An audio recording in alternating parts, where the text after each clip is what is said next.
Mobile phone track করলে এক বাড়িতে একই রুমে পাওয়া যায় সালমান হত্যার প্রধান আসামি ডন এবং সামিরাকে, যদিও তারা কোথাও স্থায়ী হচ্ছে না। নেটওয়ার্ক সিস্টেম ট্র্যাক করলে দেখা যাচ্ছে বারে বারে স্থান পরিবর্তন করছে আত্মসমর্পণ করতে চাওয়া এই দুই আসামি। তবে আলোচ্য বিষয় হচ্ছে তাদের নিয়ে একটা পরকীয়ার গুঞ্জন তো আগে থেকেই ছিল। সালমান শাহর মা নীলা চৌধুরী অভিযোগ তুলেছেন ডনের সঙ্গে পরকীয়ায় লিপ্ত ছিল সামিরা, যদিও তার সবটাই অস্বীকার করেছেন ডন।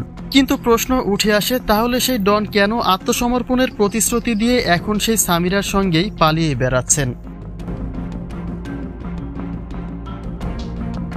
সালমান শাহর মামলাটি হত্যা মামলায় রূপ নিতেই বিমানবন্দর হতে সীমান্তেও বিশেষ নজরদারি মোতায়েন করা হয়েছে, যে বিষয়টিকে এতদিনে শুধুমাত্র অপমৃত্যু বলে চালিয়ে দেওয়া হয়েছিল।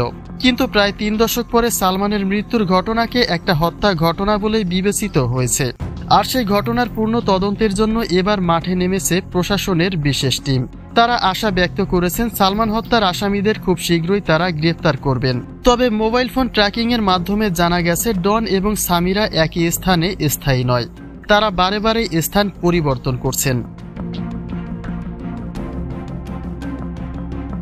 অন্যদিকে এই সুযোগেও ডন সামিরার কাছ থেকে এক্সট্রা ফ্যাসিলিটি পাচ্ছেন বলেও মনে করে অনেকে।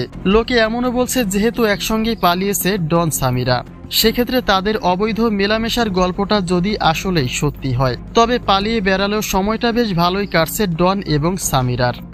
সামিরার বিষয়ে ডন তার সর্বশেষ ইন্টারভিউ বলেছিলেন, সালমান খুন হলেও সামিরার কোনো দোষ নেই, কারণ সামিরা খুব ভালো মানুষ।